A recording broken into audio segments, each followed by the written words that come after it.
The war in Gaza has been at the top of the news for nearly 2 years.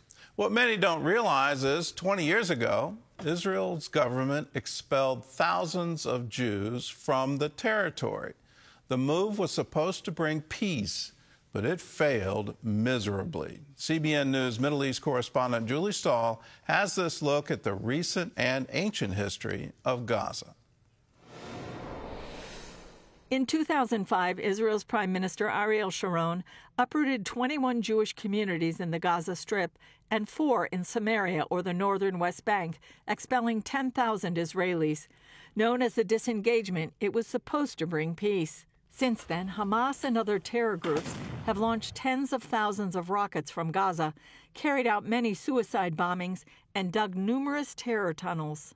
The murder of nearly 1,200 Israelis in the October 7th cross-border attack is deemed the worst massacre of Jewish people since the Holocaust. It's prompted many Israelis to call for a return to Gaza. People actually don't know. Gaza is Jewish.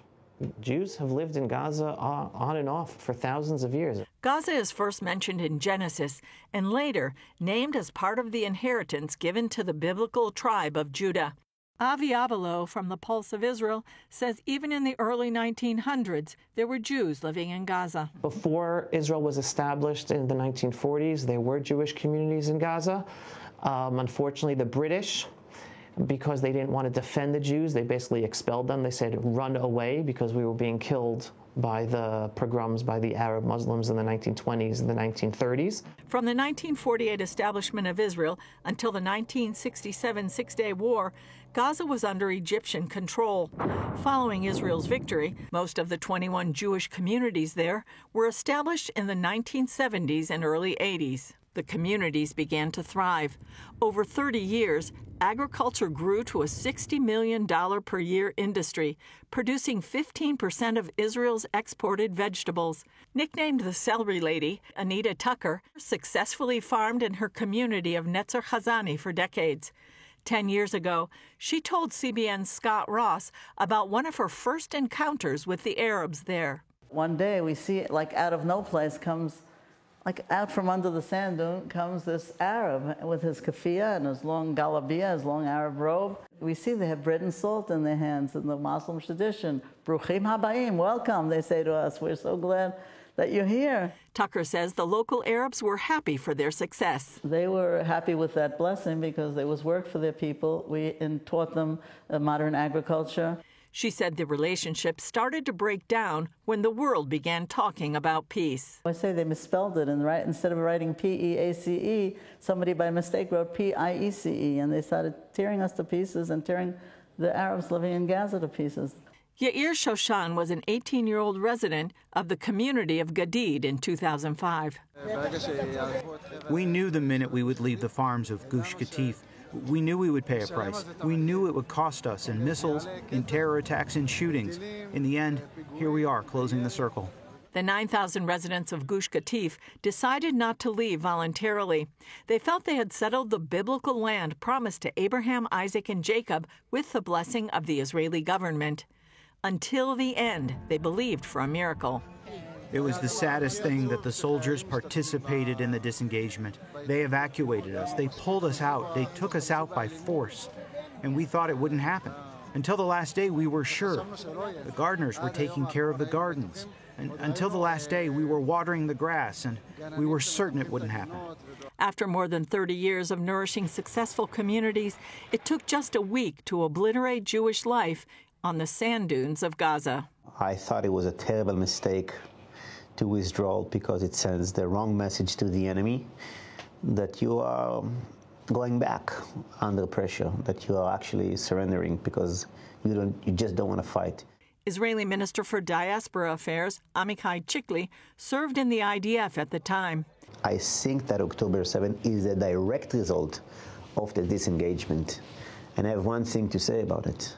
We have betrayed the land of Israel in 2005, and the land did not forget and did not forgive. We should never abandon an inch of our soil in Judea and Samaria, Jerusalem, etc. 6 months before the disengagement, Polls showed nearly 2/3 of Israelis supported it. Many people who supported the disengagement on the villages nearby Gaza, they really thought that it will bring peace. Chickley says it's a tough lesson to learn. A recent poll now shows that 76% of Israelis believe it was a mistake to pull out. In the eyes of their enemy, he says, every Jew in Israel is a settler who doesn't belong here, whether in Gush Katif or Tel Aviv. They see it from a religious perspective. They see it as a Muslim territory. President Trump said recently that Israel made a mistake in pulling out of Gaza. Abelo says it's time for Israel to return. That test to see if they can have their own state blew up in everyone's faces. They want to destroy us. They cannot live there. We have to move back and live there and take it back again. Time to make Gaza Jewish again. Julie Stahl, CBN News, Jerusalem. Now, that's not a story you're going to see anywhere else, to actually know the history of Gaza, what happened in 2005, and how there was such great hope that if the Palestinians of Gaza, the Arabs of Gaza, had a chance to have freedom and have their own elections, that they would want to create a model city, an example for the entire world. And it was all because of pressure from the Bush administration. That was what was going on behind the scenes. And the thought was, we will have free elections. And they did. And what did the people of Gaza do? Well, they elected Hamas. What did Hamas then do? Well, they went and massacred the Fatah party members. They literally took them to the tops of buildings in Gaza and threw them over to kill them. And then they said, well, that was nice to have free elections, so thank you very much for electing us. We're not going to have elections ever again. And so it's been this terror group dictatorship in charge of that area ever since, and all they do is launch attacks against Israel. My father got very famous for calling out Prime Minister Sharon for doing that deal. It looks today he was right. And as we look forward to a future of Gaza and the people of Gaza, it needs to be under Israeli control. I think that needs to be part of the deal, that from a security standpoint, we're not going to allow terror groups to fester within that area.